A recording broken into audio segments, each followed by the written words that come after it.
Assalamualaikum warahmatullahi wabarakatuh. Selamat sore. Bisa dimulai, Pak?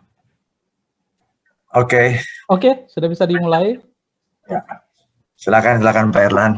Oke, Pak. Assalamualaikum warahmatullahi wabarakatuh. Selamat sore sahabat Regina Realty yang di kesempatan berbahagia ini menyempatkan ikut dalam sesi berbagi pengetahuan dan wawasan tentang bisnis properti yang secara rutin dilaksanakan Regina Realty. Tema kita kali ini adalah saat beli properti kesempatan DP 0% dan PPN free. Optimisme ini cukup beralasan mengingat awal tahun ini industri properti mendapat momentum bangkitannya, di mana pemerintah dan Bank Indonesia telah mengeluarkan beberapa kebijakan yang pro terhadap pasar properti. Selain menurunkan suku bunga kredit, relaksasi persyaratan KPR, dan kebijakan DP 0%, dan dari Bank Indonesia, ternyata pemerintah juga memberikan penghapusan PPN untuk pembelian properti hingga 2 miliar. Akan tetapi ini disambut baikkah oleh masyarakat? Mampukah kebijakan ini meningkatkan KPR di sisi perbankan? Nah, kali ini untuk itu Regina Realty mengundang Bapak Hence Mogi, SVP Mortgage and Indirect Auto Business Head di Bank CMB Niaga ya Pak ya. Selamat sore Pak. Selamat sore Pak. Gimana kabar Pak? Baik Pak Erlan, baik sehat Pak. Sehat. Ini keluarga masih di kantor. Ya. Oh masih di kantor Pak? Kantor setiap hari kita ini dari tahun lalu tetap di kantor kita. Pak, pandemi malah banyak ini ya Pak, kredit atau gimana Pak? Gini, intinya tetap kita ikutin anjuran pemerintah ya sekarang ini. Pak. Jaga jarak, cuci tangan, tapi kita Sifan masuk, saya sendiri setiap hari tetap masuk. Karena ya namanya leader, teman-teman harus tunjukin lah. Ya kita harus orang yang paling depan. Tapi saya juga rata-rata masuk satu hari 25% dari jumlah total hampir 100 orang ya yang ada di bawah saya. Tetap ikut kebijakan pemerintah ya Pak ya? Harus Pak. Pak Hence, ini ngomong-ngomong nih Pak, Bapak siapanya Pak Yan Mogi Pak, mantan ketua RE Pak? Nggak perlu ini, saya kenal baik aja keluarga itu ya, Pak. Ya biasa lah, kalau marga kan sama, saya juga dari Manado kebetulan nih ya. Ya cuman udah merantau dari umur yang ya belia lah, umur 14 tahun saya udah merantau ke sini. Kebetulan saya kuliah di Bandung, terus ya saya kerja ya udah ke-6 lah Pak. Jadi memang saya ini kerja cuman di KPR dulu sama mobil dari dulu sampai sekarang. Ya, oke. Iya, sahabat Regina, ini Pak Yance ini bukan orang baru ya di industri perbankan dan kredit properti. Beliau memperoleh gelar sarjana hukum di Universitas Parahyangan Bandung, berpengalaman 24 tahun di industri perbankan, memulai karirnya sebagai banker di tahun 1996 ya Pak ya? Ya betul. Jadi Home Loan Head di PT Lipo Bank, Secured Loan Head di OCBC NESP dan UOB Indonesia. Nah sebelum masuk ini perbincangan menarik menurut saya Pak, apalagi yang lagi-lagi hot kita perbincangkan mengenai stimulus pemerintah. Tapi sebelum kita masuk ke perbincangan, mohon Sobat Regina untuk mic-nya dimatiin dan kita simak perbincangan kita dengan Pak Hence Mogi ini. Pak, kalau boleh tahu nih Pak, menurut pandangan Bapak, bagaimana sih pertumbuhan kredit KPR Pak, secara nasional maupun kalau kita lihat di CMB Niaga Pak? Oke, saya kebetulan boleh saya share bahan ya sekaligus ya. Oh boleh ya Pak. Saya punya bahan ya sebentar. Oke. Kalau kita lihat, kebetulan kita masuk ke Bank Buku 4 ya, Pak Erlan sama teman-teman dari Regina Property ya. Saya lihat gini, salah satu bank yang masih tumbuh ya, saya perlu bangga kenapa? Untuk Bank Buku 4 khususnya yang swasta, kebetulan CMB Niaga di mortgage itu tumbuh di atas market hampir double ya. Kalau kita lihat data market itu untuk kredit properti sendiri sekitar 2,8%, kita tumbuh hampir 6%. Jadi kalau kita lihat double dari market. Nah, that's why saya lihat kan banyak sekali nanti besok juga beberapa ada 10 sampai 20 koran yang akan liput kita, karena salah satu yang memang dilihat oleh ini, dan OJK juga sempat mengajak kita bicara kenapa strategi kita apa sih bisa tumbuh di tahun lalu dalam kondisi yang begitu sulit. Karena kalau kita lihat market properti itu cuma tumbuh sekitar 2,8. Saya sendiri itu tumbuh kurang lebih 6%. Nah, kita punya kiat-kiat yang ini. Dan saya pikir itu satu kebanggaan buat kita ya untuk tahun lalu. Makanya saya bilang kita diharapkan sebenarnya flat, nggak ada pertumbuhan. Tapi ya dengan komitmen teman-teman yang ada di Siam Beniaga dan dukungan dari partner broker, ya developer dan semua, terus terang saya melakukan itu lompatan yang cukup baik. Kenapa? Kita itu masuk dengan strategi yang tepat. Kebetulan waktu menjelang COVID kita diumumkan Maret, saya ada di Singapura, Pak. Desember itu ya. Jadi waktu saya balik, saya udah percaya tim. Hey tim, ayo kita mulai dari sekarang duduk bareng. Jangan cuma berpikir tunggu akan kejadian. Saya pikir akan masuk nggak lama lagi. Dan saya kumpulin teman-teman, terutama di kantor pusat waktu itu ya. Saya coba liatin, kumpulin tim ini. Dan mereka punya komitmen. Saya waktu itu ajak mereka, tim saya, terutama tim saya dulu, saya bilang, kita harus berpikir nih, cepat atau lambat, banyak industri yang terdampak. Dan saya berpikir, tim, kalian jangan berpikir kalian kerja di Siam Beniaga. Kalian kerja untuk diri kalian dan keluarga kalian. Tinggal kalian memutuskan. Kalian memutuskan. Akan berhasil bisa dilalui sama-sama, atau kita ini ada yang di PHK. Bersyukur, tim saya itu hampir 80 orang bilang, Pak, kita punya komitmen, kalau boleh jangan minus. Saya malah minta, kalau tumbuh 3%, gimana? Mereka bilang double. Dan ya syukur, alhamdulillah ya kalau kita bilang ya. Pada waktu itu kita bisa tumbuh dan sesuai kesepakatan kita, tumbuh double justru. Yang kalian industri kan rata-rata buku 4 itu hampir flat, malahan ada yang kalau lihat bank-bank yang besar itu rata-rata malahan minus pertumbuhan, kecuali bank buku 3 ada satu bank lah ya, yang bank buku 2 rata-rata minus. Nah, saya itu bilang ke mereka, ada komitmen ini yang paling penting, dan paling penting yang saya lakukan pada waktu itu kerjasama, kolaborasi Pak, dengan broker semua. Sorry Pak Yance. Pak Hence, ini tentang bank tadi, buku 1, buku 2, buku 3 ini perlu dijelaskan. Tidak semua pemirsa kita tahu. Gini, intinya kalau bank buku 4 itu setor modal kurang lebih ada sekian ratus miliar, 300 miliar yang harus disetorkan. Di bawah itu ada buku 3, baru ada yang buku 2, cuman yang modal yang disetorkan itu kurang lebih 100 miliar. Nah, kita itu masuk bank buku 4 adalah saya, BCA, ada Mandiri, BRI, BNI, masuk lagi ada satu Penin yang kurang lebih yang masuk bank buku 4 sekarang ini. Dan namun udah akan masuk udah masuk juga bank buku 4 dengan modal rata-rata aset rata-rata 300 triliun ke atas. Tapi yang paling penting disebut dengan bank buku 4 32 itu modal yang di store. Itu yang kategorinya. Oke. Pak. Iya. Jadi pertumbuhannya kalau untuk tahun 2020 itu cukup bagus ya Pak untuk mungkin saya kalau mau dilihat ya, terutama untuk bank swasta, saya satu-satunya bank yang masih tumbuh dengan 6% ya. Kalau kita lihat 6%. Bukan mengecilkan yang lain, itu ada beberapa bank besar malah minus 1-2%. Karena memang ya kita kan ada selain strategi booking, run off-nya juga besar. Nah, makanya kita masih tahun lalu masih bisa double. Jadi kan gini, kalau saya itu booking misalnya cuma 500 Pak, 500 miliar, itu minus. Kenapa? Run off pelunasan cicilan itu hampir sebesar 500 miliar. Karena portfolio saya itu hampir 36 triliun yang saya kelola sekarang itu. Itu jadi, Pak Erlan. Oke, kira-kira itu ya. Kalau secara umum Pak. Silakan Pak Erlan, sambil ngobrol aja saya mau update juga bahan saya ada. Iya Pak. Oke. Silakan Pak. Dilanjutkan dulu. Halo. Pak. Lanjutkan dulu presentasinya. Saya lanjutkan ya. Saya tunjukin data dulu ya. Saya buka data.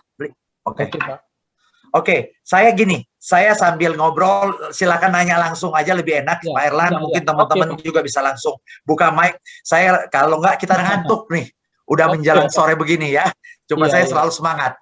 Intinya gini, Saya waktu itu udah sering saya bicara, mungkin teman-teman juga pernah dengar. Kalau kita lihat pandemi COVID itu seperti apa ya, seperti ini data saya ini, semua masih terjadi sampai sekarang. Ini dari Eropa ya, kurang lebih. Vaksin juga udah mulai jalan. Nah ini yang kita lihat kan, data-data seperti vaksin ini saya nggak akan singgung. Yang paling penting pertumbuhan ekonomi diperkirakan pada waktu 2020 seperti apa. Nah, data slide selanjutnya. Oke, kita lihat ini Pak. Jadi teman-teman ya, sahabat Regina, kita lihat kalau slide saya paling kiri itu kita lihat pertumbuhan projection ekonomi ya. Saya bacakan adalah sebelah kiri itu yang merah semua itu terjadi di tahun 2020 ya. Jadi kita lihat kalau kita lihat United States itu minus 4,3 tahun 2020. Kalau kita lihat Filipina kita sama dengan Indonesia juga, kita lihat paling kiri juga Indonesia sampai dengan full year 2020 itu minus 1,5%. Oke. Ya, kita lihat Malaysia 6%, cukup tinggi. Filipina itu 8,3%, itu cukup tinggi juga. Thailand itu minus. Kalau kita lihat Indonesia rata-rata minus tahun lalu masih paling bagus di antara yang terburuk. Kita itu minusnya 1,5%. Ini yang kita benar-benar Pak Erlan dilihat data-data ini yang kita coba lihat. Kalau United States 4,3, Eropa yang cukup gede tahun lalu ya, pertumbuhannya minus itu 8,3, minus 8,3%. Jepang juga minus di atas kita. Yang paling terdampak salah satunya yaitu England ya, UK itu minus hampir 10%. Nah, tapi kita lihat di satu sudut kalau untuk 2021 itu semua optimis. Nah, ini teman-teman kalau dengar sini kan artinya apa? Ya kita ini penjual properti harus baca data ini dulu supaya kita semangat. Saya juga sama di perbankan kemarin. Ya saya cuma bilang gini ke teman-teman, jangan pernah ikut tren, bikin tren. Saya juga bilang, jangan pernah cari peluang. Kalau mau berhasil itu ciptakan peluang supaya kita, ya saya buktikan itu. Terus terang, saya selama 4 tahun berturut-turut itu double digit tumbuh. 2019 saya 12%, malahan tahun lalu masih 6. Saya prediksi itu malahan flat atau minus management picture. Setahun sebelumnya sama, saya 12% pertumbuhan untuk kredit saya. Jadi 4 tahun berturut-turut saya itu double digit. Nah, kecuali tahun lalu dengan asumsi flat kita masih tumbuh 6%. Nah, kita mesti lihat data diperkirakan ini untuk ini IMF ya yang prediksi ya. Indonesia di tahun 2021 itu masih diperkirakan akan tumbuh 6,1. Yang kita lihat seharusnya ya cukup optimis. Tapi nanti kita lihat proyeksi pemerintah itu seperti apa. Slide berikutnya. Oke, next. Klik. Oke.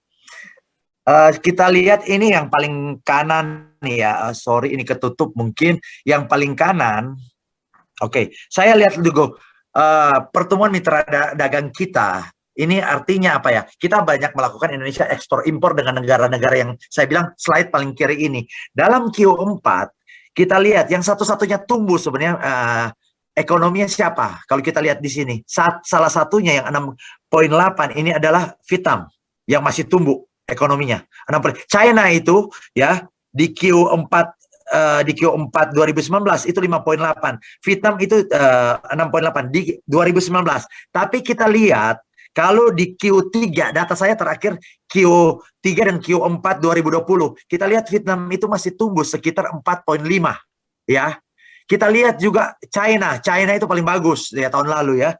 Q4 dia masih tumbuh 6,5%. Oke. Dan kita lihat kalau gimana Indonesia, ya tetap ya sampai tahun lalu Q4-nya ya masih minus, 2,19%. Masih minus ya, masih minus. Tapi kalau kita lihat di negara Asia, salah satu yang paling baik ya Indonesia. Jadi kita nggak usah takut, nggak usah pesimis. Saya pikir kan indikator ini kita sumber daya paling gede, sumber daya manusia yang paling besar, alam ada. Kalau bandingkan saya ngomong ke grup kan kita ini grupnya Malaysia, waduh kalau di Malaysia itu cukup parah terdampak. Kita lihat ya dari segi ini Singapura bayangkan aja ya sampai, tapi dia recovery-nya cukup cepat juga dari Q3-nya 5,6 dia udah 3,8. Tapi kalau lihat sama kita Indonesia ya, Indonesia masih 2,19 minus. Ya oke. Ini indikasi saya cukup menjanjikan lah untuk Indonesia sendiri. Oke. Pak. Iya. Oke. Bagaimana Pak?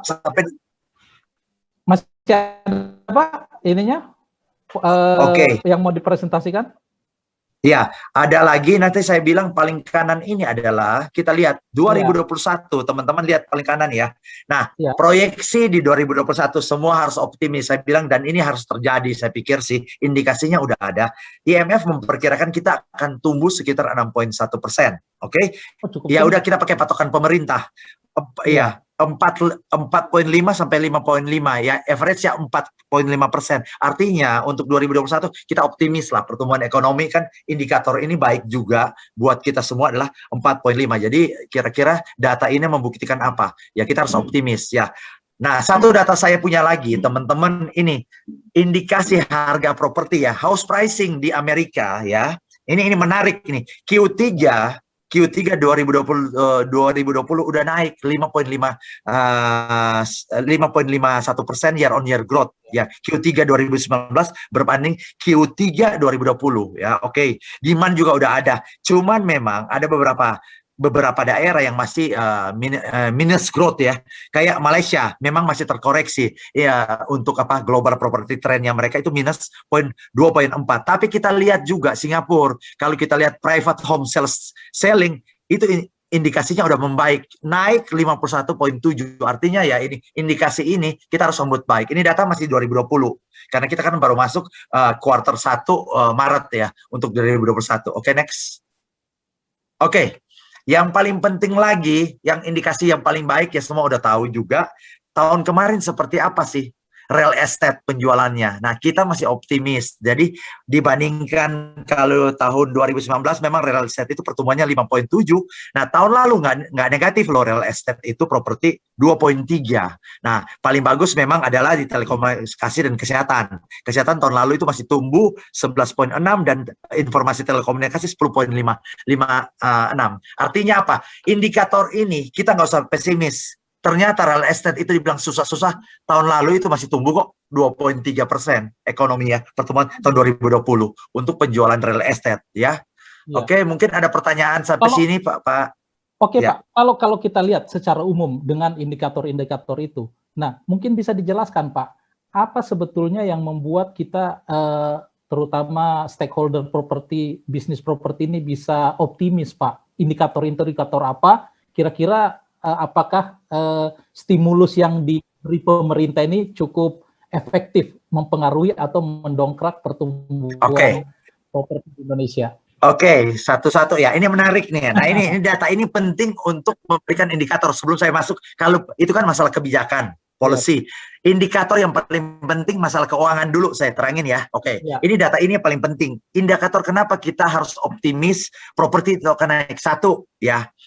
Bayangkan ibu bapak sekalian ini ya, pertumbuhan dalam sejarah perbankan itu untuk orang simpan dana di bank tahun lalu itu luar biasa pertumbuhannya. Biasanya itu di bawah double digit. Tahun lalu itu ya, pertumbuhan Desember 2019 itu hampir 11% year on growth untuk ini ya, funding. Nah, kita lihat lagi yang indikator paling baik, yang chart ada tanda panah, itu untuk funding 5% ke atas. 5 miliar ke atas itu kita tumbuh. Ya, itu di seluruh perbankan. Bayangkan ibu bapak, orang yang nyimpan duit di bank itu yang tabungan 5 miliar ke atas itu 14%. Bayangkan, ini sejarah dalam 5 tahun terakhir tertinggi dalam sejarah perbankan orang simpan duit. Nah, saya balik lagi di chart paling kanan bawah. Saya bilang, kita lihat sejarah untuk 5 miliar ke atas, Desember 2018 cuman ada orang nabung di bank total 128 triliun. Desember 2019 170. Bayangin Desember 2020 orang bilang banyak yang di PHK, banyak yang tutup usaha. Nah, di bank seluruh perbankan itu untuk dana simpanan yang 5 miliar ke atas itu ada hampir 400 triliun. Paling kanan total dana kita lihat ada 660. Artinya apa? Kita harus tahu lah, orang Indonesia banyak juga yang punya duit tapi memang nggak mau belanja tahun lalu. Ini artinya apa? Orang yang punya duit masih banyak kok. Beda dengan krisis tahun 1998 ya. Banyak orang justru nggak simpan dana. Nah, di bank itu tahun lalu ada dana sekitar 660 triliun. Ya, growth ya. Gede. Dan 399 itu dana berapa yang disimpan Ibu Bapak? 5 miliar ke atas. Artinya apa? Kita mesti lihat pangsa pasar mana yang kita mesti grab untuk jualan properti. Nah, ini indikator-indikatornya. Pak, Ya, oke. Bukannya orang yang menyimpan uang masyarakat menyimpan uang di bank banyak begitu, bukannya kurang bagus Pak dari segi untuk peredaran pertumbuhan ekonomi karena orang menyimpan uang di bank gitu Pak. Jadi tidak bisa sektor bisnis tidak berat. Apa ini termasuk pengaruh pandemi Pak? Iya. Iya, justru Pak, kita lihat ini karena pandemi orang ini setuju simpan uang, makanya roda ekonomi. Kan perekonomian itu didorong oleh apa? Belanja masyarakat paling utama, konsumsi itu salah satunya. Nah, makanya dengan kita lihat data ini, makanya stimulus yang kita akan sebutkan di belakang itu, bunga diturunin. Artinya supaya orang nggak simpan duit di bank kan, kalau bunga makin turun, iya. Kalau bunga di bank itu bunga simpanannya menurun, artinya apa? Bunga kredit juga menurun, betul nggak? Betul Pak. Nah kalau boleh tahu Pak, bunga bank yang untuk simpanan sekarang berapa Pak rata-rata? Menurut saya sih kalau orang kebanyakan simpan duit di bank justru nggak gitu bagus. Kenapa? Artinya pergerakan konsumsi masyarakat nggak terjadi. That's why saya bilang tadi, pemerintah itu memberikan stimulus seperti DP 0%, yang kebijakan PPN ini. Kenapa? Karena uang terlalu banyak di bank. Makanya salah satu kebijakan yang bagus juga suku bunga untuk funding SBI apa semua diturunin. Akibatnya apa?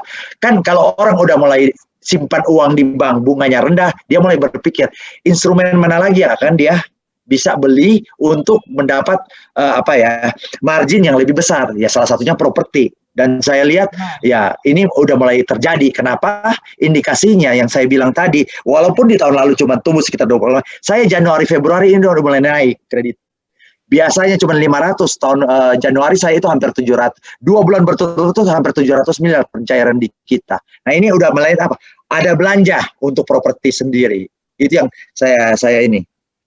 Oke. Ada pertanyaan lagi mungkin? Silakan.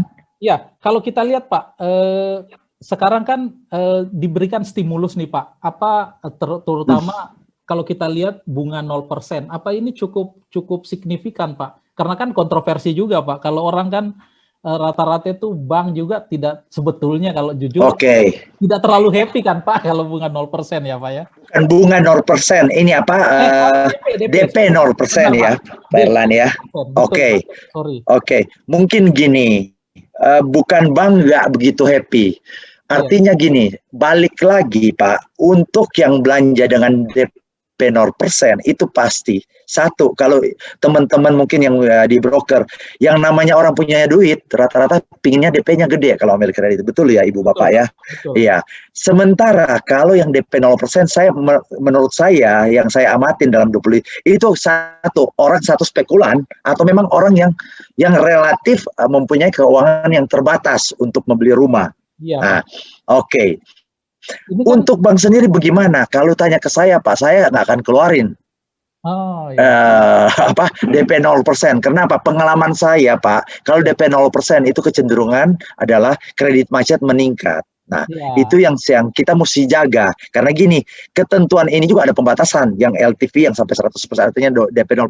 Nggak boleh dari 5% NPL-nya. Kalau udah bridge 5% akan balik ke ketentuan lama. Nggak ada lagi yang namanya ini. Makanya paling bagus menurut pengalaman saya itu average DP itu 5-10% untuk kondisi begini. Karena gini, menurut saya DP 0%, kalau dikeluarkan pada waktu ekonomi booming, itu nggak jadi masalah. Sekarang kan problemnya kan ekonomi kita masih banyak masalah, orang yang di PHK masih banyak, yang usahanya masih belum lancar banyak. Dan ini tapi nggak apa-apa, ini tergantung dari beberapa bank. Ya, ada mungkin kalau beberapa bank yang NPL-nya masih sangat baik, berani keluarkan ini. Tapi kalau saya lihat kan rata-rata bank sekarang udah NPL-nya mendekati 2,5 sampai 3. Nah itu udah warning juga buat bank. Ya, yang paling penting kalau saya lihat sih untuk pembeli sekarang itu bukan masalah DP. Kalau untuk yang punya duit, apalagi di broker. Satu, yang penting apa? PPN-nya yang dibebaskan, betul ya. Yang kedua adalah bunga rendah. Ya, bunga rendah. Itu yang paling penting bagi. Iya, betul. Iya Pak. Jadi itu yang saya bilang, kalau yang paling tepat sekarang ini, yang paling tepat adalah yang akan mendorong penjualan, orang ambil tergantung dia mau cash ataupun kredit. Satu, kalau untuk kredit suku bunga rendah, PPN. Orang mau beli, kalau dia mau cash, PPN juga. Untuk mau kredit, PPN. Yang saya bilang ini sangat efektif. Cuman sayangnya, jangka waktu untuk stimulus ini masih terbatas. Maret kalau yang ini ya, DP 0% itu ya, itu sampai cuman Maret sampai Desember. PPN sendiri Maret sampai Agustus, sangat pendek. Nah, ini mesti perlu kecepatan teman-teman kita semua untuk melakukan sosialisasi ke masyarakat. Dan itu saya terus terang, Siam Bhinneka sekarang lagi sangat banyak webinar. Ini yang kita akan sosialisasi terus supaya bergerak ekonominya. Ya. Kalau fasilitas PPN, pembebasan PPN itu kan sampai Agustus ya Pak, kalau nggak salah ya.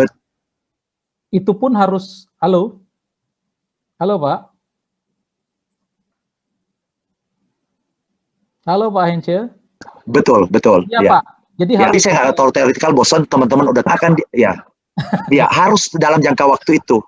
Sangat sempit saya pikir sih ya. Artinya Agustus itu harus sudah serah terima ya Pak ya? Serah terima, iya betul. Yang udah serah terima. Kalau nggak salah itu juga untuk ready stock ya Pak ya? Untuk ini ya, nggak berlaku untuk inden ya Pak ya? Iya, untuk ready stock.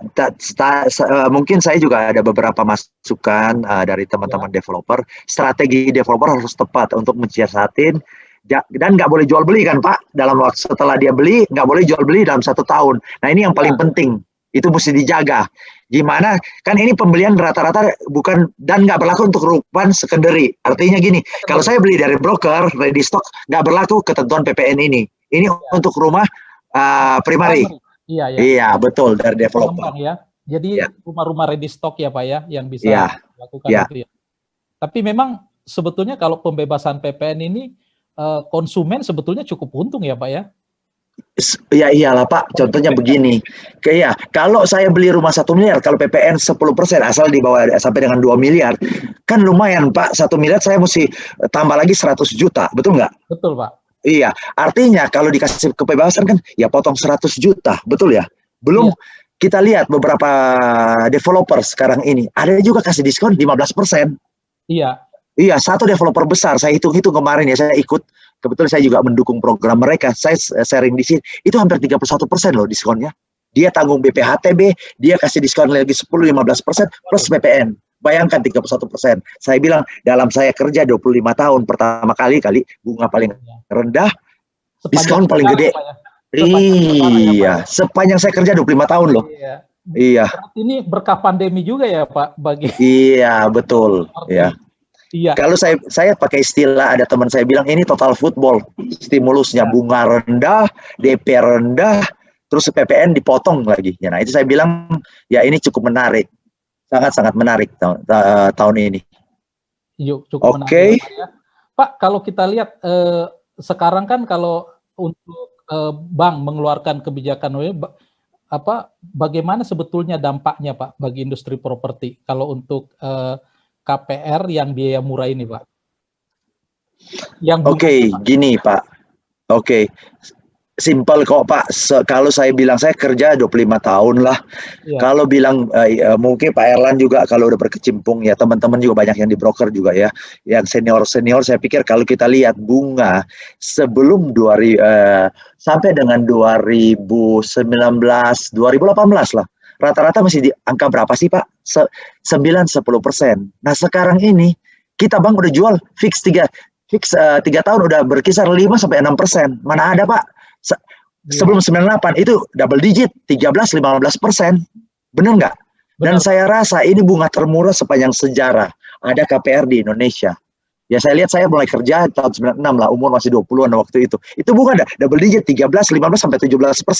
Mana aja bunga sekarang. Saya jual Pak, developer tertentu, saya kerjasama itu malah fix pertama 3,66.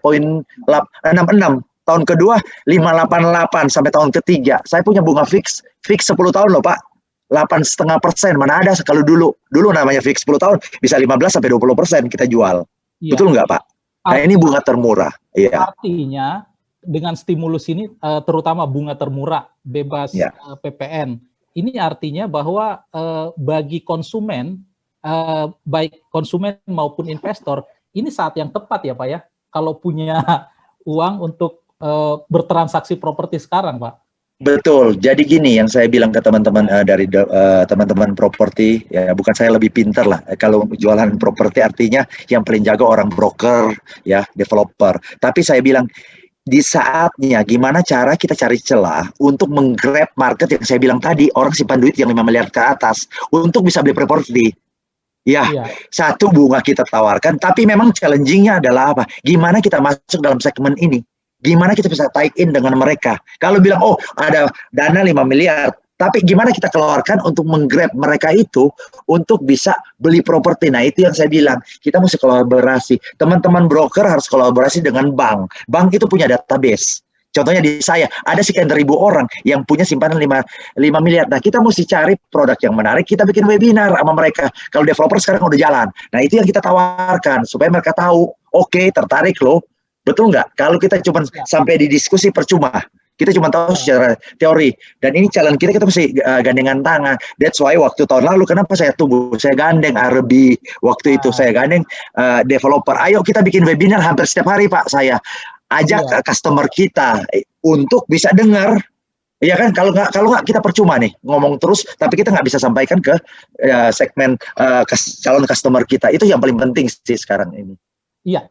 Kalau begitu sinergi apa Pak yang diperlukan baik stakeholder, baik perbankan, broker maupun pemerintah? Sinergi apa yang diperlukan untuk biar industri properti ini tumbuh lebih baik di 2021 ini Pak? Jadi gini, yang saya bilang pertama sinergi yang paling utama kolaborasi dalam mensosialisasi program ini. Ini yang paling penting karena gini, sukses saya ke tahun lalu itu kenapa? Saya kolaborasi kok Pak. Kunci saya bisa tumbuh 6% bukan karena kita jago, enggak. Dibantu oleh teman-teman broker, developer, Ray, itu saya melakukan webinar hampir setiap hari seluruh Indonesia. Akibatnya apa? Customer kita, community kita undang, itu tergerak untuk kita dorong. Sama saya bilang, kan gini, saya juga bilang, ini ketentuan yang udah bagus. Apakah kita lihat sekarang ini sosialisasi yang sangat signifikan? Saya yakin dari pemerintah belum maksimal juga, dari kita juga belum maksimal untuk mensosialisasi ke customer. Ya, tes aja ke teman-teman di broker sendiri, anggotanya udah tahu nggak cara mensiasati PPN, bunga murah. Saya yakin, ya jangankan di teman-teman yang di masyarakat, kita pemain properti sendiri, belum tentu tahu juga sekarang ini secara detail. Nah ini yang kita bilang kolaborasinya apa simpel untuk sosialisasi. Makanya saya habis itu mungkin bulan depan ini saya akan ajak beberapa anggota RB untuk sosialisasi terus dengan customer kita, dengan perbankan yang lain, dengan Ray. Ini yang paling penting, bukan cuman aturannya. Itu yang paling penting kolaborasi untuk sosialisasi.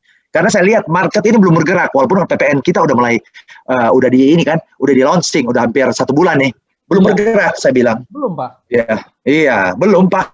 Yang sekarang juga orang ya tetap belum ada penjualan terjadi, tapi orang nggak mempersoalkan PPN apa nggak, yang punya duit beli aja sekarang ini. Ya. Itu yang saya lihat sekarang masih tren dalam 1 bulan sejak disosialisasi PPN ini. Iya, jadi belum terlalu efektif, Pak, sosialisasi itu, Pak. Iya. Jadi harusnya sinergi itu harus kita perbanyak ya Pak ya, untuk perbanyak ya. Webinar seperti ini bukan cuma antara broker dengan bank. Kalau bisa kita undang community yang calon customer kita yang udah database kita yang udah ada di broker developer, kita undang untuk sosialisasi lagi. Ya. Itu sih yang saya lihat. Pak, apakah dengan DP 0% ini ada pengaruhnya terhadap total bunga yang menjadi tanggung jawab nasabah, mengingat kalkulasi resiko dan pokok hutang itu sejak awal, Pak?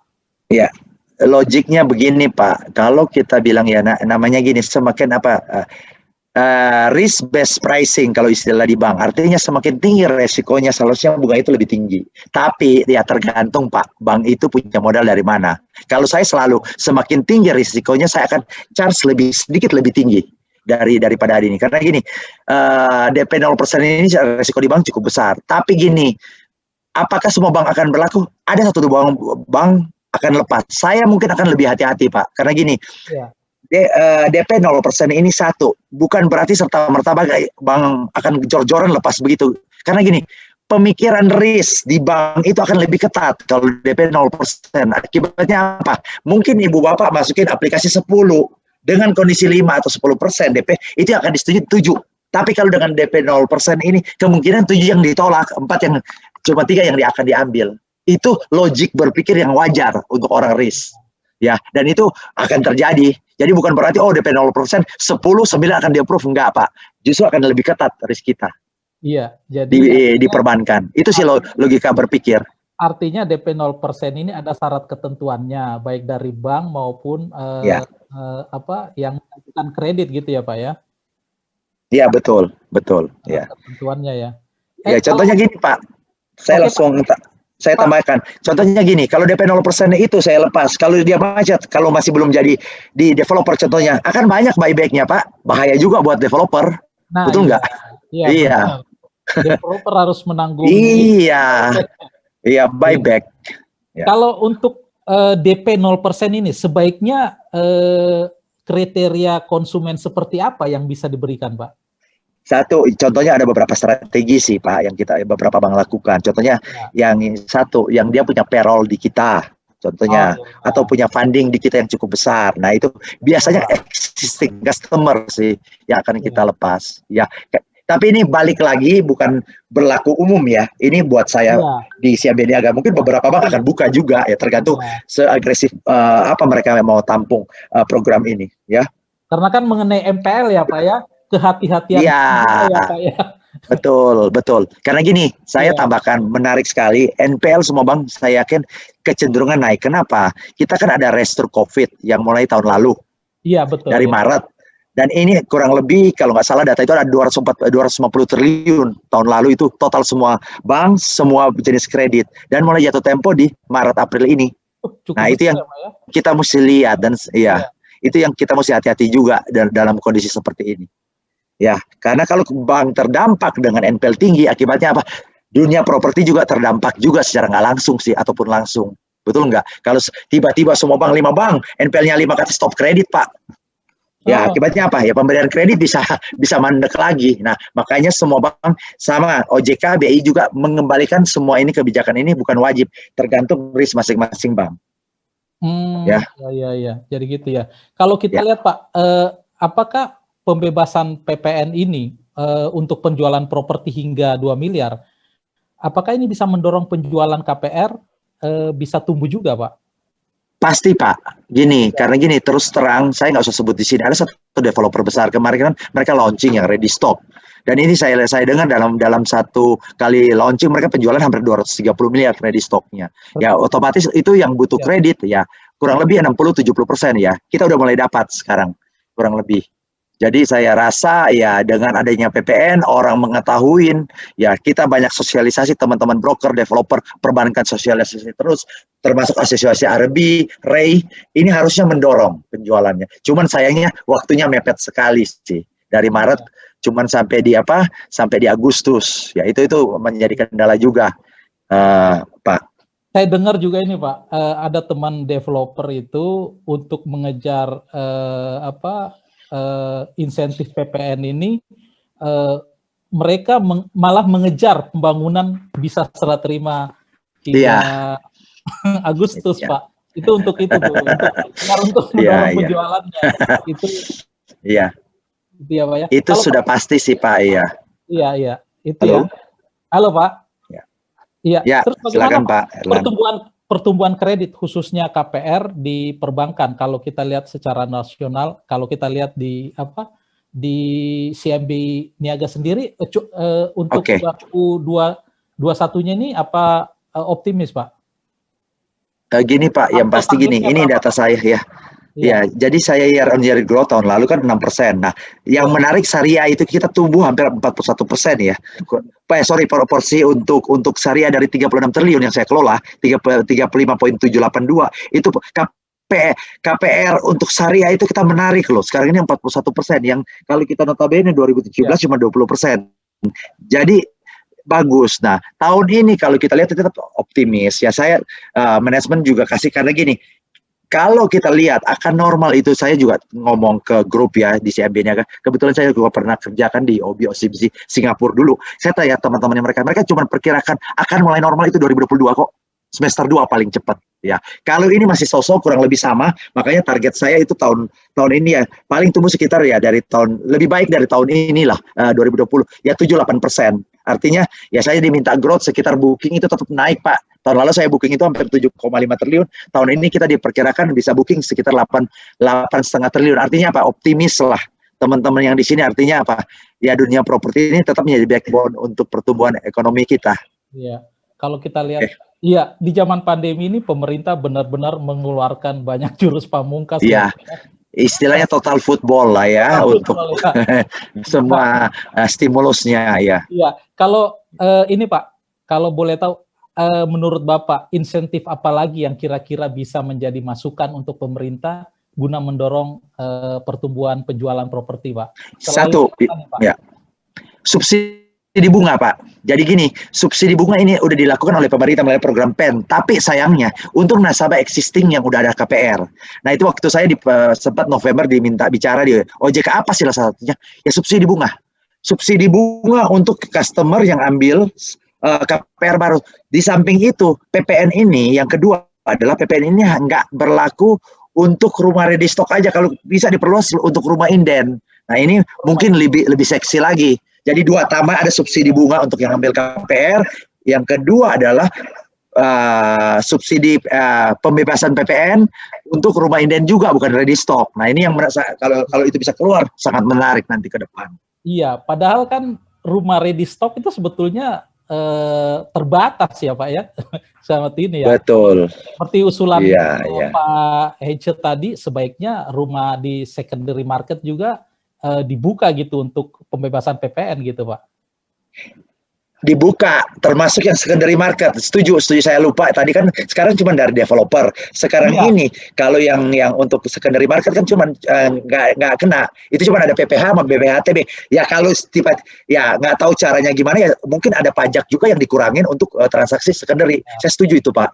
Ininya. Kalau ini dibuka ya udah, saya yakin seharusnya naik. Akan keluar dana yang ada di bank sekarang ini. Iya, dan kalau mau lebih total football seperti kata Bapak tadi, BPHTB-nya juga di ini. Iya, mesti dikurangin, setuju. Iya. Itu yang diminta Ray kemarin, Pak, di itu. Ya, jadi sebenarnya kalau saya dengar dari Ray kan termasuk yang BPHTB yang diminta kan. Ada juga beberapa konsultan bilang mereka juga minta yang termasuk rumah inden. Ya, kalau ini semua dibuka, saya yakin harusnya lebih cepat pergerakan untuk penjualan properti, ya, termasuk rumah inden yang tadi, sama subsidi bunga untuk orang yang KPR. Itu ya Pak ya, jurus-jurus yang harusnya dikeluarin lagi ya Pak ya. Nah kalau di masa pandemi ini kan banyak keluhan Pak mengenai sulitnya lolos dari persyaratan KPR. Nah mungkin Bapak ada tips apa yang sebaiknya dilakukan konsumen agar dalam tanda kutip mudah lolos gitu Pak. Untuk KPR-nya, Pak. Halo. Oke, sejak pandemi yang kemarin, di pemberian kredit, contohnya ada negatif yang terdampak pandemi, seperti waktu itu perhotelan, pariwisata, sampai itu. Yang kerja di sini kan banyak di PHK. Tapi dalam kenyataan gini, saya selalu bilang, kan kalau kita mau kasih, kalau CMB-nya kenapa masih bertumbuh kemarin, saya campaign apa? Kita tuh sahabat, saya nggak akan lari. Iya. Saya akan meninggalkan teman-teman di properti, developer, broker. Tapi memang pengetatan ada. Tapi gini, saya ajarin. Kan kalau sumber penghasilannya nggak bisa dibuktikan dengan yang satu, kalau dia punya penghasilan yang lain, itu harusnya dia bisa buktikan. Dan saya kalau selama ada penghasilan yang tercermin, kita kasih kok, nggak kita stop. Buktinya saya masih 7,4 triliun. Kalau bisa 10 triliun ada yang mau kredit, saya kasih tahun lalu. Ya tinggal kebijakan masing-masing. Ini Pak Erlan, memang pengetatan itu. Tapi sekarang jangan takut. Sejak semua bank udah melonggarin lagi, apalagi dengan stimulus pemerintah. Saya sendiri contohnya, kemarin LTV itu diperketat. Contohnya refinancing. Biasanya saya kayak refinancing bisa sampai 70%. Kemarin diperketat sampai 50%. Sekarang saya udah mulai buka lagi, 60-70% lagi balik. Dan ini udah mulai dibuka lagi. Karena gini, setelah kita lihat NPL yang berjalan masih terkontrol kok. Nah, kita udah mulai buka. Cuman memang demand untuk ngambil kredit itu orang tahan kemarin. Yes, teman-teman di broker juga tahu, apalagi awal-awal ya sampai semester 1 kemarin itu ambil kredit sangat terbatas. Tapi saya push terus. Rata-rata saya tahun lalu itu hampir 700 miliar, 7,4 triliun kurang lebih saya bisa cairin kredit. Artinya apa? Ya tinggal gimana caranya kita untuk menggandeng stakeholder kita. Saya bilang, yaitu customer kita, community, sama broker developer. Mungkin si MB Niaga tahun lalu itu paling banyak Pak mengadakan webinar. Rata 30 sebulan ngomong seperti ini. Sampai saya udah bosan Pak ngomong terus, ya anak-anak akhirnya di cabang. Tapi itu menghasilkan Pak, menghasilkan. Karena kita edukasi. Saya bilang ke teman-teman itu kolaborasi paling bagus. Yang harus kita, sekarang ini harus kolaborasi. Tahun ini pun harus kolaborasi. Kita nggak bisa jalan sendiri-sendiri. Semua bank, broker, sama stakeholder yang lain harus duduk bareng ya, bikin acara webinar kayak gini. Oh iya Pak. Iya Pak.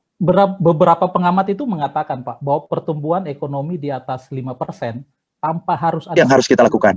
Iya, tanpa ada stimulus akan meningkatkan penjualan properti nantinya dan juga akan berdampak pada pertumbuhan kredit Pak. Ya. Bapak setuju dengan itu Pak? Udah pasti, Pak. Kalau ada stimulus begini, saya yakin naik. Udah indikator kok, Pak. Di 1 bulan pertama biasa, tahun lalu itu cuma sekitar 400-500 miliar.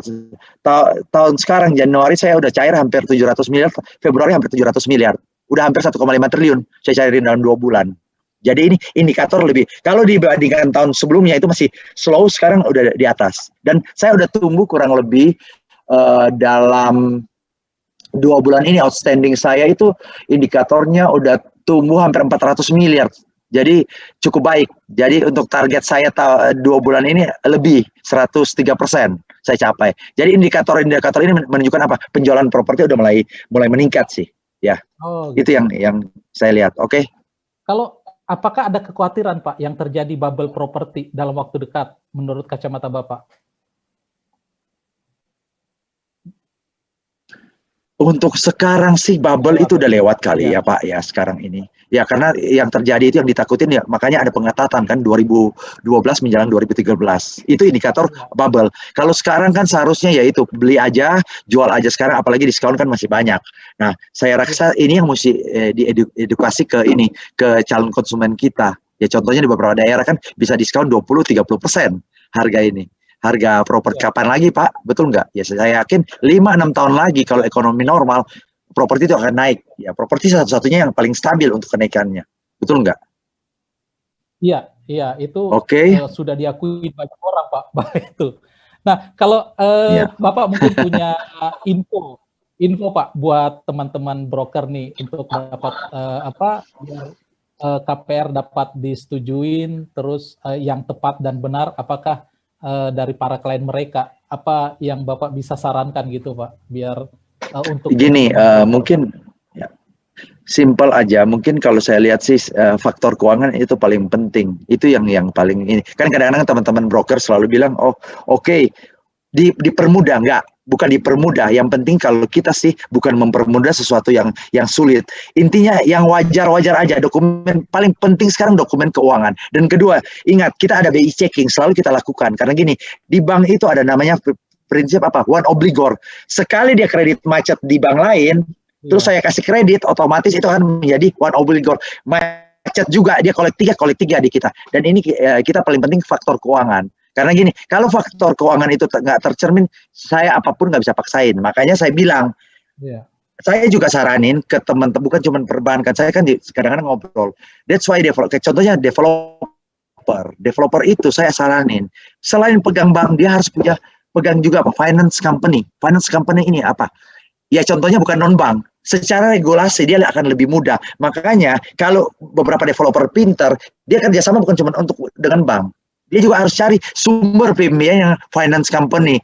Kita tahu lah ada beberapa yang udah ada. Nah, secara syarat itu mungkin kalau di bank ditolak, ini bisa masuk ke sana. Itu yang kenapa ya? Bunga lebih tinggi tapi syarat kreditnya lebih rendah. Makanya teman-teman broker juga kerjasama itu bukan cuma bank, cari juga finance company. Karena beberapa finance company udah membiayai untuk KPR.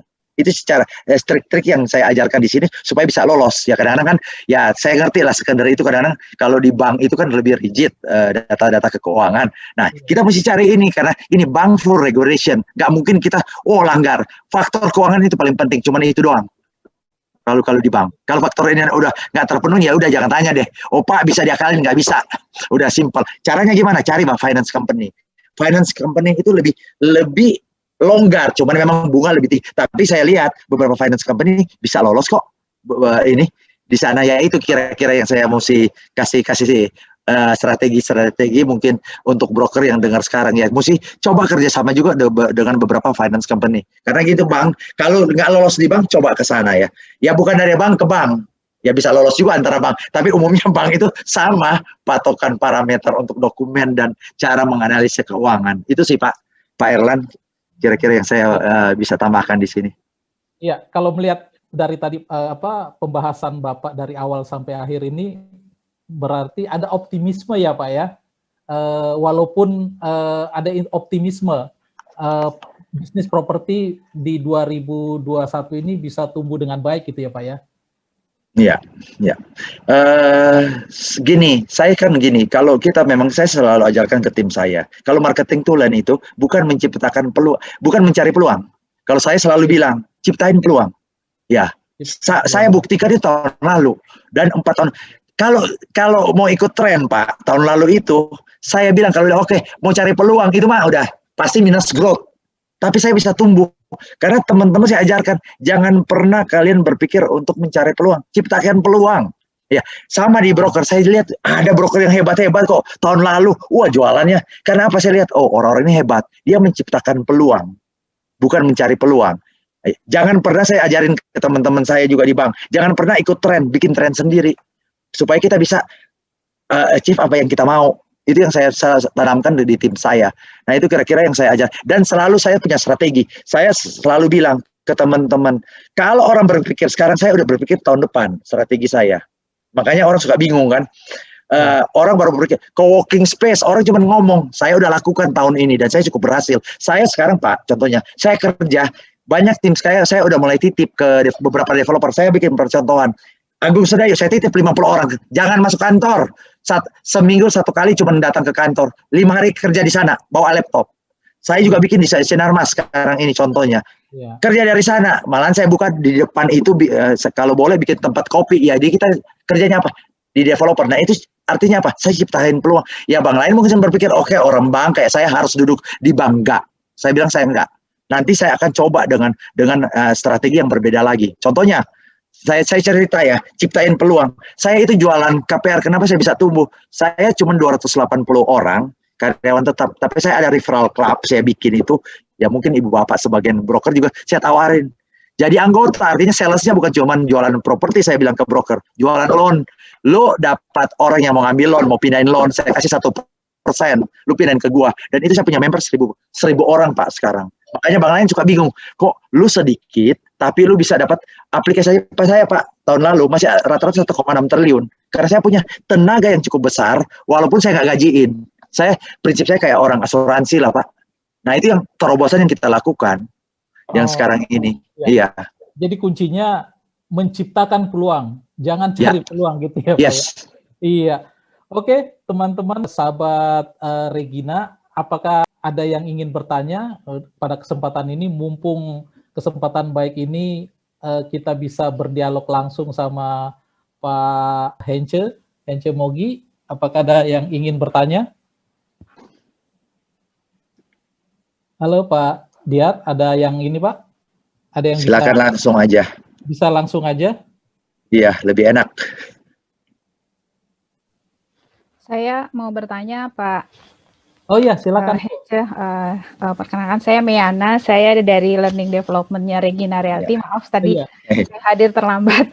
Ya, nggak apa-apa. Ada kegiatan yang lain. Jadi Pak Hence, saya ingin bertanya berkaitan dengan tim kami saat ini. Bagaimana sih kalau misalnya dengan kondisi yang terjadi setahun belakangan ini, teman-teman agensi melihat bahwa opportunity untuk bisa tetap eksis di dunia opportunity, apa sih yang harus dilihat dari teman-teman agensi, Pak? Ya, langsung aja Pak. Ya, saya langsung jawab gini. Opportunity satu, saya mungkin nggak lebih pintar lah teman kalau ini. Saya cuma bilang gini, sisi bank ya. Kalau saya selalu bilang begini, paling penting adalah peluang itu kita jangan cuma lihat, kita deeping lagi, lihat lebih dalam lagi. Contohnya saya bilang tadi, gimana caranya? Kan saya udah kasih data nih. Sekarang itu di semua perbankan yang 5 miliar ini banyak yang orang simpan duit di atas 5 miliar. Nah, gimana sekarang ini teman-teman broker untuk bisa take in ke rekan-rekan bank untuk bisa ya ngejual produk properti yang dipegang untuk masuk mereka untuk bisa tahu ada contohnya di Pondok Indah sekarang ini ada rumah mau dijual kan kalau kita cuma diam ya siap tunggu aja orang datang ya nggak bisa begitu. Saya bilang kalau boleh kerjasama dengan bank-bank rekanan untuk bikin webinar saya punya barang segini banyak loh mau nggak Ibu Bapak beli ini ada diskon sekian. Saya pernah bikin tahun lalu itu lelang properti dengan satu developer besar. Dan bayangkan pada waktu kita lelang itu lumayan, cuma 1 jam laku 5 properti. Tentunya kita bikin juga promo yang menarik waktu itu. Itu yang saya bilang, jangan jadi gini. Kondisi sekarang itu kita nggak bisa seperti yang 2012 booming. Kita duduk diam orang datang. Sekarang itu harus turun ke lapangan, ajak rekan-rekan yang udah kerja sama dengan bank untuk bisa ditawarkan properti ini yang kalau saya sudut bank ya belum lagi ada community saya contohnya Syariah saya jualan KPR kemana ke community pengajian saya anak-anak saya itu ada pengajian masuk ke sana jualan kita bawa produk ya mau nggak mau katanya harus jaga jarak tetap Bu offline itu mesti dilakukan kalau kita jualan properti kalau jualan kayak seperti apa obat kayak gitu nggak perlu online semua betul ya Ibu juga kalau mau beli makanan udah online kalau properti mana bisa pakai online orang lihat doang dari online tetap mesti lihat oh rumahnya ngadap kiri ngadap kanan feng shui-nya di ini mesti dilakukan dan saya bilang paling penting adalah apa turun ke lapangan ayo ajak rekan-rekan jadi kita mesti manfaatin ini apa kolaborasi saya bilang sukses tahun lalu itu kolaborasi kok kalau nggak ada kolaborasi masing-masing akan bisa jualan ya, jadi kolaborasi itu apa? Dengan bank, dengan database, maupun dengan community yang ada. Saya bilang, masuk ke community yang saya bilang. Saya jualan sekarang, Ibu Bapak tahu, grup motor. Banyak kan yang sekarang sepedaan, saya jualan KPR di situ. Saya ajak beberapa developer ikut di situ. Ya, mesti mau nggak mau lebih deep. Karena gini, ciptain peluang dengan peluang yang sangat terbatas memang lebih susah. Tapi bukan nggak mungkin. Itu yang saya lakukan sekarang sih. Baik, Pak. Terima kasih. Oke, ada yang lain? Oke. Pak Hence mungkin bisa ditanyakan kepada peserta, mereka mungkin bisa bertanya via chatting di chatbox mungkin Pak Erlan. Iya, ini ada ya. Boleh. Di chatbox ini ada Pak, mengenai bagaimana developer atau marketing properti menciptakan peluang yang seperti Bapak katakan tadi di era pandemi untuk mencapai target perusahaan Pak. Oke, gini, saya kebetulan banyak, bukan saya lebih pintar ya, saya nggak wajar sebenarnya komen sisi marketing atau developer, tapi saya ikut banyak kan kebetulan saya ada 800 total nasional kerjasama. Jadi gini, saya contohnya gini, satu developer, kita ngomong ngalur ngidul waktu ngopi lah tahun lalu, dan mereka coba terapin. Contohnya begini, mereka itu ya saya sebutlah satu developer besar sekarang.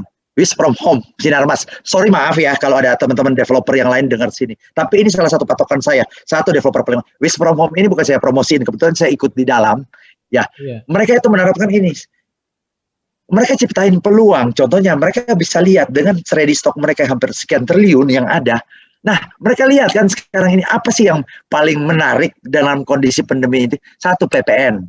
Mereka dapat nih dan mereka bilang, waduh, blessing and disguise ini pada waktu PPN keluar kita punya rumah ready stock. Yang kedua, langsung mereka apa? BPHTB, mereka diskon. Lu bayangin aja 10% kan penjual pembeli di diskon. Ini peluang. Kedua, mereka lakukan apa sekarang? Subsidi untuk angsuran bisa 6 sampai 1 tahun bebas angsuran KPR. Artinya apa?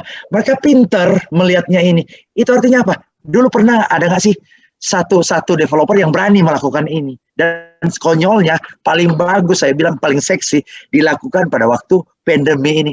Ini kan ya saya bilang ide brilian. Saya bilang orang susah bayar cicilan lu bebasin 6 bulan ke depan, nggak usah bayar cicilan di bank. Ya kalau orang udah punya duit sedikit ya menarik lah. Setelah 1 tahun lagi pandemi berlalu, waduh, saya ada kenaikan gaji. Ini saya bilang itu salah satu strategi yang cukup bagus. Karena gini, gimmick pajak ini menarik ya. Baru Ray usulin ya, mereka udah lakukan. Ibu di satu developer besar, mereka udah lakukan sekarang itu. Bebas BPHT plus BPN. Makanya saya hitung itu 31% loh diskonnya. Ini saya bilang ya, mungkin nggak semua bisa lakukan, tapi ini kan satu ide yang cukup brilian. Iya. Itu yang mereka lakukan. Bahkan DP 0% sebetulnya jauh hari sudah dilakukan developer. Dilakukan, iya. Iya. Jadi seumpamanya apa, dalam kondisi apapun, pandemi sekalipun, itu di situ ada peluang ya Pak ya. Bagaimana kita bisa menciptakan peluang itu ya, mencari. Iya. Bahkan pandemi ini memberikan hikmah. Iya. Kalau kita diam dan kalau kita ibaratnya cari ikut peluang.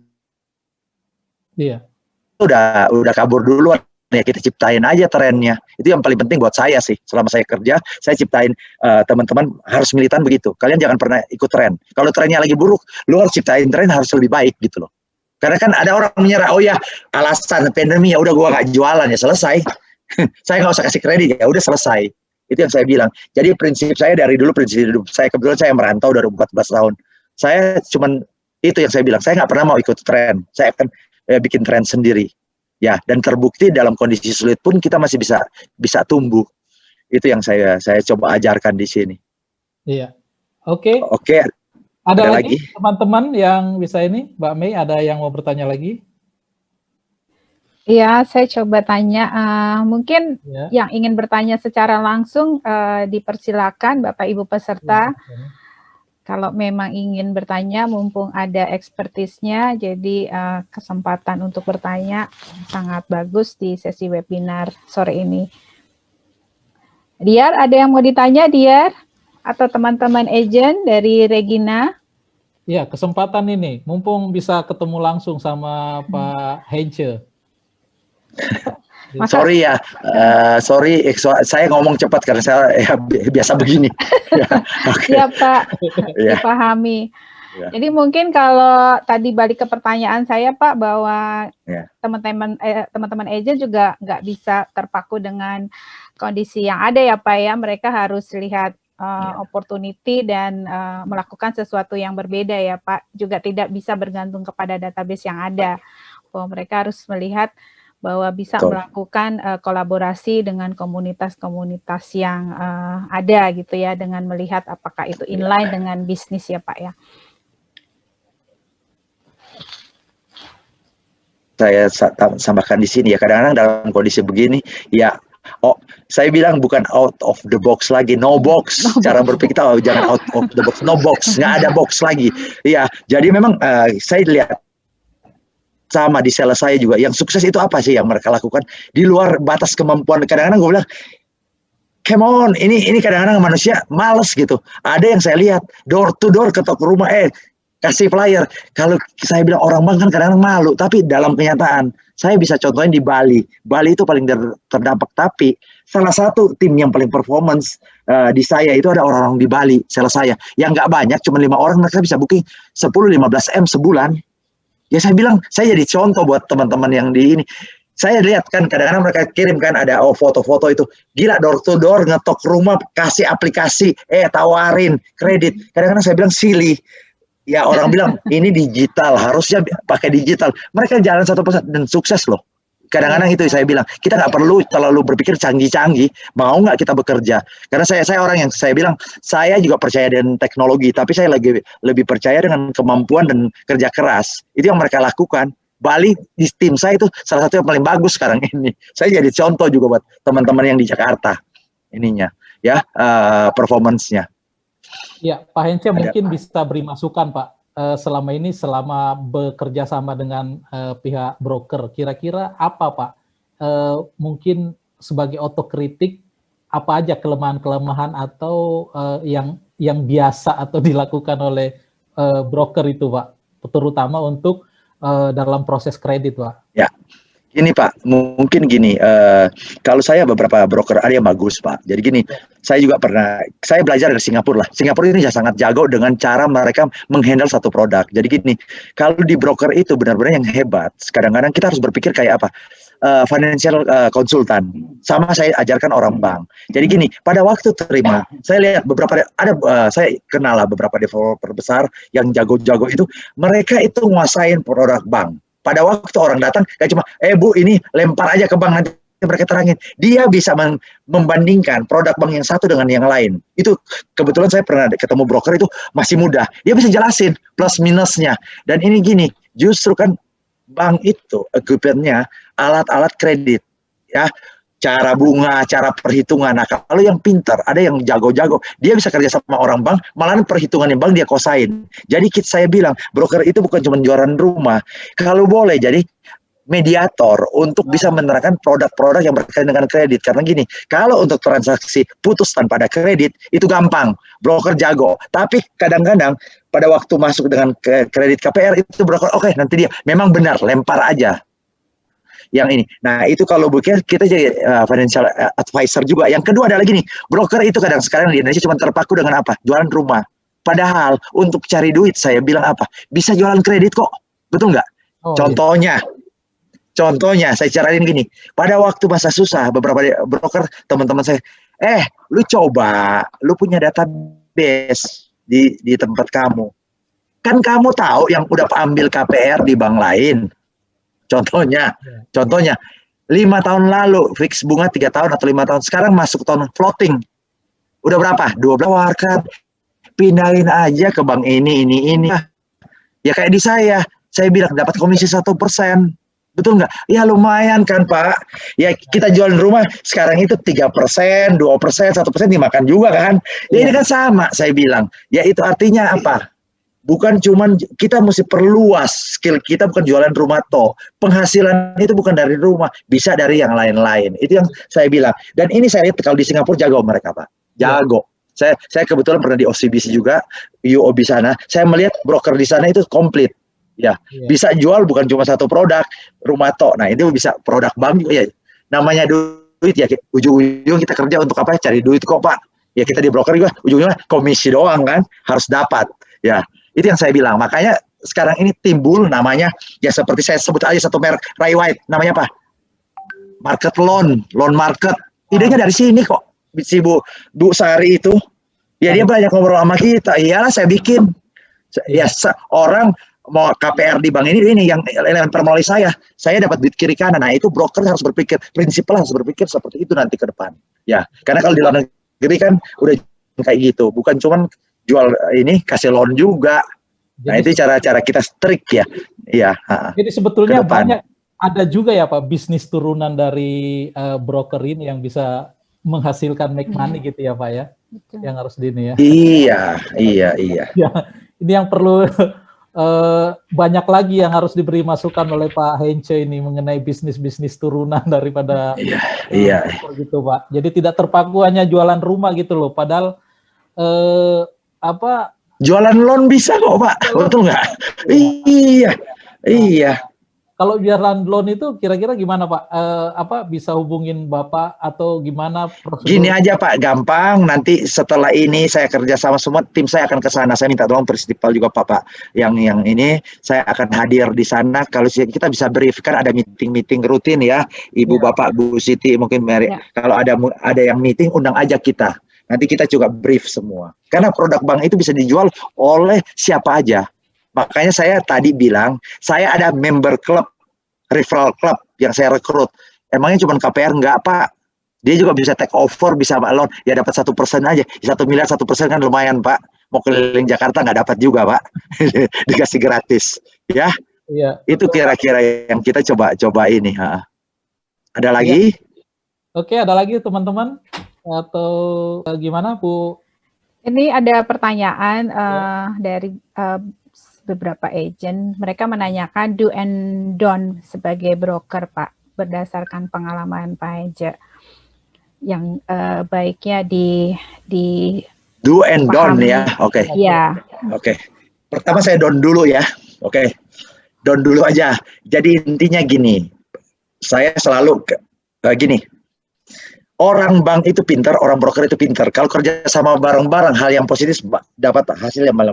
Yang paling bahaya adalah downnya. Saya pernah ngalamin begini. Kadang-kadang ya, yang nakal pertama orang banknya titip aplikasi ke developer. Kadang-kadang ini dia dapat sendiri, dia bilang oh ini dari developer. Dia titip ke sana. Nanti bagi-bagi komisi itu jangan dilakukan, Ibu Bapak. Cepat atau lambat akan ketahuan. Saya itu pernah akhirnya saya pecat orang saya sendiri. Ya, bank lain juga pernah sering begitu kan. Dia dapat sendiri nih, customer dia sini, titip dong seolah beli dari lu yang refer ke saya. Nah, itu bagi-bagi komisi itu jangan. Kedua adalah gini. Ya, kadang-kadang kita adalah markup harga. Saya bilang itu jangan dilakukan sama sekali. Ya. Karena gini, apapun mau di broker, developer, markup harga itu akan ujung-ujungnya bisa menjadi masalah. Ya. Yang harus dilakukan sekarang yang saya bilang broker itu hebatnya apa? Agresifnya sangat itu, dan kecepatan proses mereka tuntut untuk di bank itu sangat positif. Yang paling penting saya bilang adalah gini, kalau yang harus dilakukan broker sekarang ini harus lebih kreatif. Saya selalu bilang, saya teman banyak kayak beberapa CEO-nya di pemilik franchise besar. Harus lebih kreatif, bukan kita cuma datang lihat rumah jualan, gimana kita total service. Dan kadang-kadang media-media sosial itu harus dimanfaatin mulai dari sekarang. Itu yang harus dilakukan. Ya, yang penting downnya yang tadi lah Bu, ya titip aplikasi dari orang bank ke teman-teman broker jangan diterima. Itu cepat atau lambat akan ketahuan dan akan jadi masalah juga. Akhirnya itu bersebar. Kedua, markup harga. Itu yang kita lakukan sih yang sekarang ini yang kita mesti jaga sama-sama ya. Itu yang untuk sisi perbankan. Kalau yang harus dilakukan yang gue bilang ya agresifnya broker saya akuin cukup bagus ya, sangat bagus. Dan gunakan media sosial. Beberapa broker yang jago mulai menggunakan promosi media sosial. Ada saya lihat satu broker bagus sekali. Dia bisa datang ke satu perumahan, dia bikin 3D video, dia ceritain sampai kebetulan yang mau beli itu direksi saya. Waduh, Henca bisa nggak kalian bikin kayak ini? Masa orang broker, dan itu yang mereka pakai sekarang itu media sosial. Itu yang harus cepat masuk, dan ini saya lihat penjualan melalui promosi media sosial. Saya juga tahun depan, makanya saya akan keluarin namanya apa, KPR CMBNI 4.0. Kita lagi garap pakai konsultan, kita akan keluarin berbagai hal melalui media sosial ini. Itu karena kita kan banyak sekarang ini apa yang jago di itu udah ketinggalan lah, anak-anak muda yang lebih. Dan kedua saya bilang, saya lihat dua broker bagus, mereka udah mulai bikin tim yang tua-tua KB sama yang orang-orang yang muda, anak milenial yang direkrut, yang dididik. Nah, saya bilang ini bagus. Saya pun begitu. Zaman kolonial saya pisahin, dan saya udah mulai rekrut orang baru, saya bikin satu kelompok sendiri yang saya didik dan saya kasih track, saya kasih panggung untuk bergerak. Ini mungkin mulai dipikirkan oleh teman-teman broker yang ada sekarang, khususnya yang prinsipal. Ya, itu sih masukan saya. Ya, Pak Hence, ini ada teman dari developer nanya juga. Masuk di WA saya. Raja Maya. Pak, dalam situasi kayak gini, kalau kita lihat banyaknya stimulus, apa mungkin masukan Bapak untuk memaksimalkan bagi developer untuk situasi kayak gini, Pak? Biar stimulus-stimulus itu terutama untuk PPN, penghapusan PPN ini, Pak. Dan bunga rendah, Pak.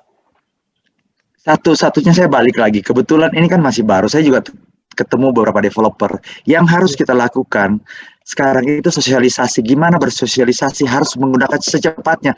Saya cerita lagi pengalaman saya tahun lalu. Apa sih yang harus kita lakukan dengan jaga jarak? Webinar, seminar, segera. Itu yang harus kita lakukan. Itu cara kita untuk sosialisasi. Karena gini, problemnya kan bukan produknya yang jelek. PPN itu bagus, tapi orang tahu apa enggak? Nah, itu secepatnya harus kita lakukan. Makanya saya sekarang ini kayak nanti dengan Infobank, saya lakukan kerjasama. RB saya kerjasama sekarang ini. Mulai dengan Pak Ali Trenggana, saya lagi mau bikin program besar nasional untuk sosialisasi. Ini satu-satunya, karena gini, masalah stimulus ini banyak yang nggak tahu kok. Itu masyarakat luas yang calon pembeli kita, jangankan itu Ibu Bapak, khususnya mungkin tadi kebetulan sama Ibu Erna ya, tadi udah direkturnya rencana ngobrol tadi PPN. Harus kita lakukan, kita bergandengan tangan untuk sosialisasi. Sama, kita lihat Wish from Home itu gila-gilaan. Saya ini mulai dari Maret, saya lakukan kerjasama dengan mereka. Saya block out semua media campaign saya, mulai dari ATM, mulai dari digital marketing kita, billboard kita lakukan dengan mereka. Kita pasang iklan untuk program mereka. Ini mesti cepat karena kita nggak tunggu. Dan kebetulan ya saya maaf teman-teman, bukan saya promosi Sinar Mas. Kebetulan saya kerjasama dengan mereka itu udah dari Januari dan mereka udah push dari sekarang. Itu yang harus kita lakukan sekarang. Nggak boleh diem. Jadi jangan tunggu. Jadi media harus digunakan, media partner harus digunakan, sama asosiasi harus digunakan sekarang ini untuk mensosialisasi dulu. Karena kita lihat di TV aja jarang kita dengar, radio jarang kita dengar, iya kan? Kita cuma tahu di antara properti. Itu sih yang mungkin teman-teman dari developer yang harus lakukan segera.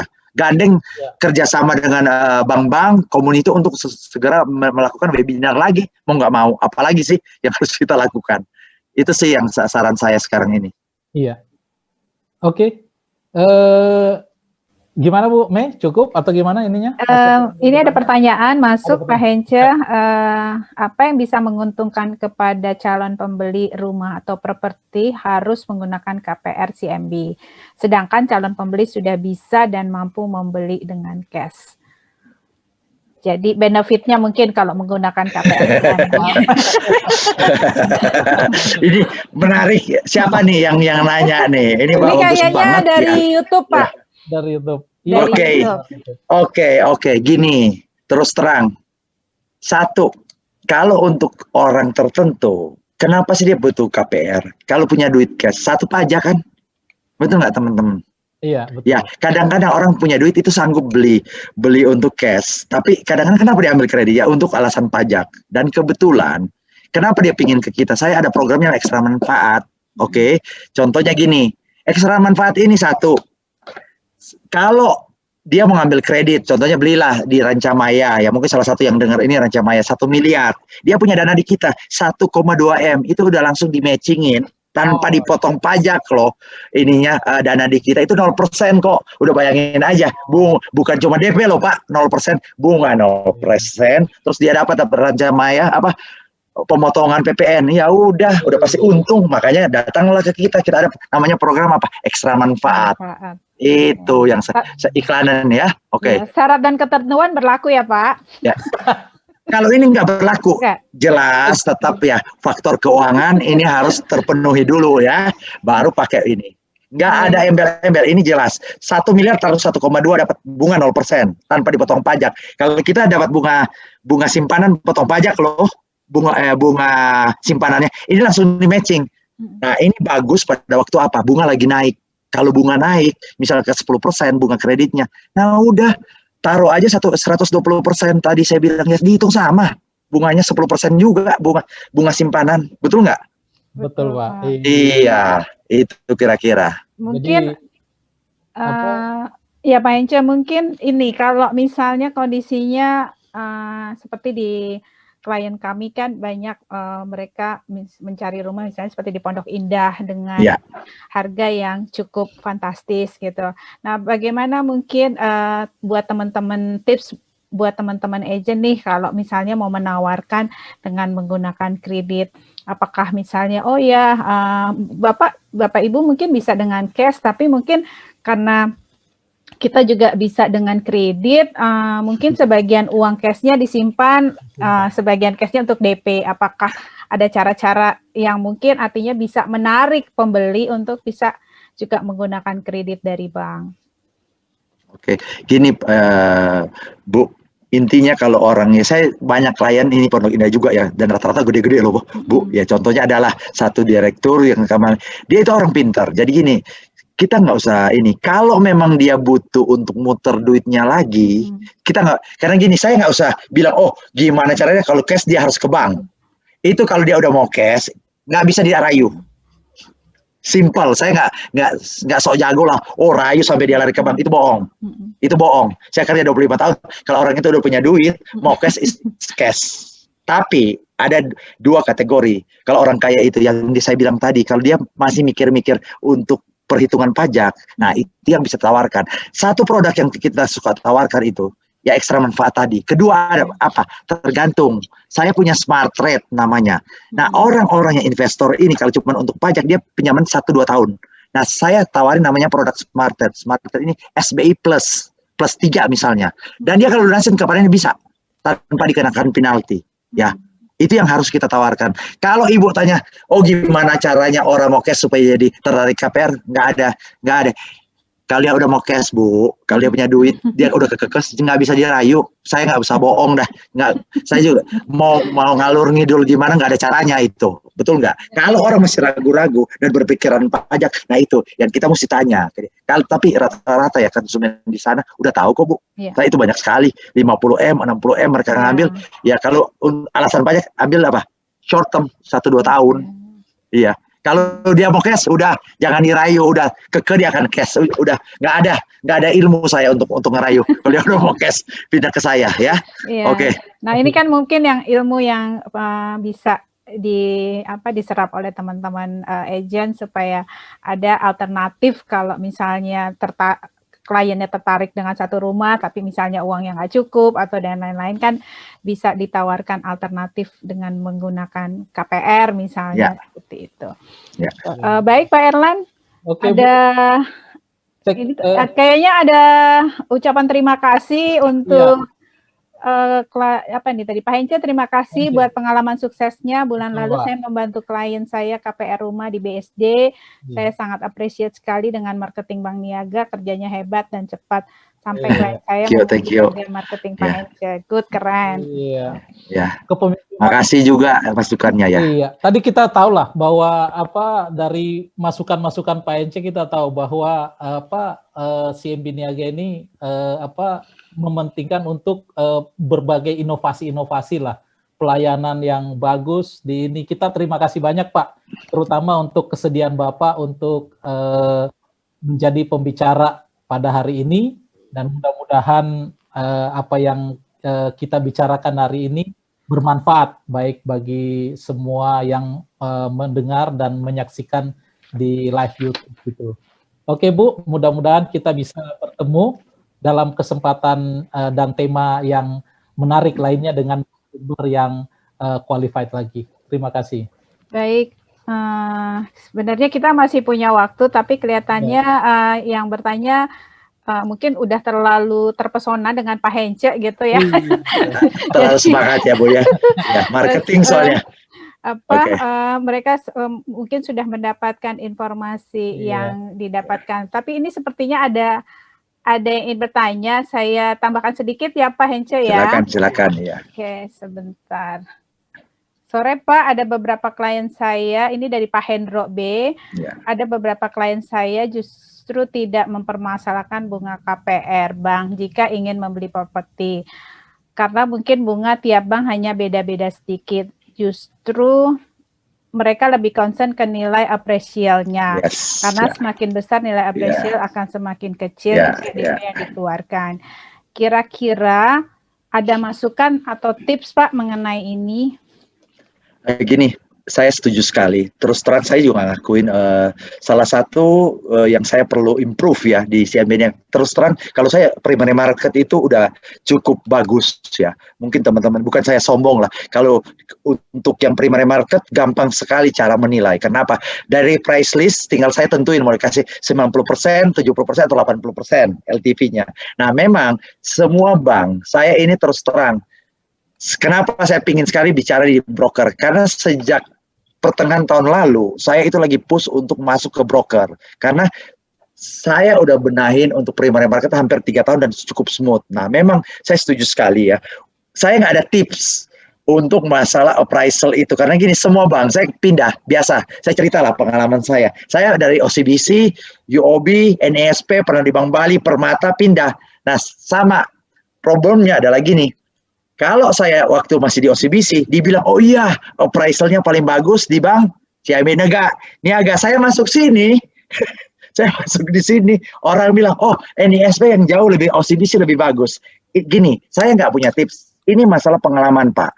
Jadi gini, satu, bank itu bisa bagus appraisalnya kalau memang sisi appraisal internal kita udah punya standar. Dan kadang-kadang di setiap bank itu beda-beda, ya. Tapi Dengan berjalannya waktu nantinya Pak, kita sering dapat aplikasi dari broker terutama, itu akan menjadi standar. Karena gini, saya juga masih ngalamin. Contohnya, saya ada satu klien sampai ribut mau beli di mana tuh. Kita dikasih satu bank, kasih appraisal misalnya 40M, saya cuma dikasih 32. Nah, ini akhirnya saya mesti banding lagi dan perlu 2 minggu. Tapi ini nggak bisa disalahin karena setiap bank itu punya kebijakan masing-masing dan setiap appraisal itu nggak bisa sama. Contohnya, ya Ibu Bapak tahu lah appraisal A yang kerjasama dengan saya pindah ke BNI. Ya bisa jadi di sini lebih bagus, di sana lebih ketat karena gini, di masing-masing bank ada nilai reduction untuk risk. Contohnya di saya itu dari harga segini. Diri saya misalnya ada 5% harus dikurangin dulu, ada yang 10% di bank lain, dan ini menjadi kendala. Tapi umumnya nanti pada waktu bank itu sangat agresif di broker, nantinya nilai appraisal itu akan menjadi sangat standar. Tapi tentunya gini, Ibu Bapak di broker itu yang saya bilang, masalah appraisal itu menjadi masalah juga kalau terlalu tinggi, betul nggak? Seharusnya kadang-kadang kan ya kalau appraisalnya bisa diatur, harganya cuma 1 miliar supaya dapat lebih tinggi. Oke, dibikin 1,5 itu terkejadian dan itu bisa jadi fraud di ini. Tapi intinya percaya, appraisal itu nggak akan jadi standar, semua bank akan sama, tapi nggak akan jadi juga paling jelek. Nah, makanya Ibu Bapak kan selalu begini, broker sekaligus kalau ada beli satu properti itu dibagi ke 5 bank, dilihat developer yang appraisal paling tinggi ya. Saya balikin lagi ke Ibu Bapak broker. Mau milih bank yang mana? Itu kan ya tentunya kalau saya dari broker, saya akan lihat appraisal paling tinggi di bank itu. Itu aja kuncinya. Kalau akan sama nggak mungkin. Nggak mungkin. Saya kerja 25 tahun, ya saya pindah. Oh, Permata bilang waktu saya kerja di Permata di bank sana yang lebih tinggi, saya pindah ke sana. Balik lagi di sana lebih tinggi. Nah, itu tergantung masing-masing bank. Jadi itu nggak akan jadi standar yang sama. Tapi gini bagusnya apa? Kita Indonesia ini makin belajar. Kalau Singapura, Malaysia udah gampang, nggak perlu datang appraisal itu. Dia cuma klik harga area sini sama, wong di sini mana bisa sama Pak? Pondok Indah beda gang aja bisa beda ya, betul nggak? Harganya, betul nggak? Padahal satu lokasi. Nah itu saya bilang, saya nggak bisa jamin bahwa akan ada standar, tapi yang tertinggi bisa yang terbaik. Ya gini aja Pak, kalau saya broker kasih aja ke 5 bank yang paling tinggi, kasih appraisal ya udah. Ibu Bapak kasih ke sana. Itu aja. Simple bagi saya. Betul nggak? Dengan kompetisi bunga yang menarik. Itu aja. Yang saya bilang, kalau di broker, bagi aja 5 bank. Yang paling tinggi kasih appraisal, ambil ke sana. Sepanjang nasabah mau dan bunganya bersaing. Itu kuncinya kok. Kalau saya bilang saya jamin akan sama lebih baik dari bank lain, enggak. Saya bilang. Kadang-kadang kita bisa lebih baik, kadang-kadang kita bisa lebih di bawah. Dan itu udah standar. Ya tergantung nanti ke depan itu kita akan lebih banyak daerah mana. Lama-lama kalau saya main di broker, saya akan lebih tahu standar daerah situ dan risk kita akan lebih tahu. Dan kebetulan mungkin saya juga baru mulai masuk 2 tahun terakhir lebih agresif. Ya mudah-mudahan 3 tahun lagi saya lebih bagus appraisal dari bank lain ya. Itu kira-kira jawaban saya. Baik Pak, terima kasih Pak Hence.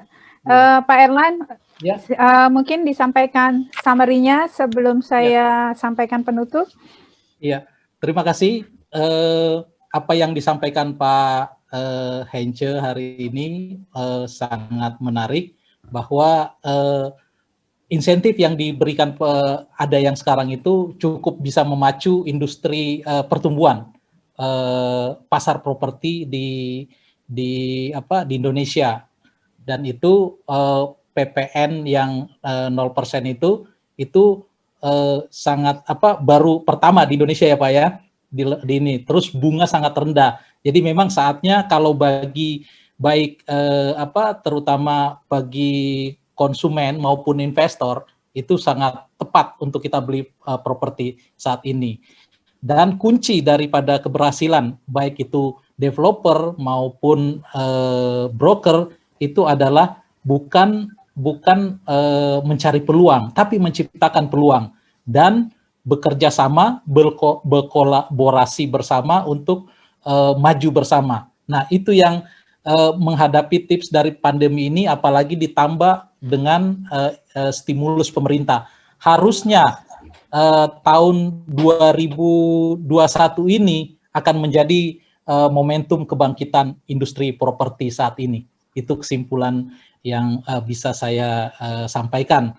Dan mungkin kalau waktu kita masih ada sisa, sebetulnya bukan sisa, panjang sebetulnya nih. Karena kalau kita hitung durasi normal, ini karena Pak Hence bicaranya cepat, sebetulnya bisa 2,5 jam ini gitu ya.